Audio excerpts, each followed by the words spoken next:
गुजरांवाला में 1 मिनट में लगाए जाने वाले 52,000 पौधे पीएचए और जिला इंतजामिया की अदम तवज्जुही के बायस मुरझाने लगे।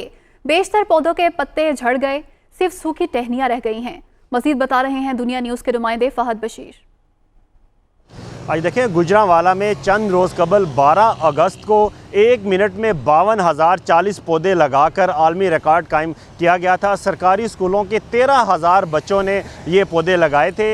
ये पौधे अजीज़ क्रॉस से चंद किला बाईपास जीटी रोड के दोनों तरफ ग्रीन बेल्ट पर लगाए गए थे। पौधे लगाने के बाद पीएचए की जानिब से इनकी तरफ जो है वो तवज्जो नहीं दी गई, इनका ख्याल नहीं रखा गया, इन्हें बर वक्त पानी नहीं दिया गया, जिसके बायस ये पौधे जो है वो मुरझाना शुरू हो गए। बाज़ जगह पर तो हमने देखा कि जो पत्ते हैं वो पौधों के वो जड़ कर गिर के खाली सूखी टहनियाँ जो हैं वो हमें नज़र आ रही हैं। पीएचए की गफलत लापरवाही के बायस ये पौधे जो हैं वो मुरझा चुके हैं। इस हवाले से डिप्टी कमिश्नर गुजरांवाला ने भी नोटिस लिया है। उन्होंने 15 टीमें तश्कील दी हैं जो रोज़ाना जो है वो इन पौधों को पानी देंगी और इनका ख्याल रखेंगी। जी।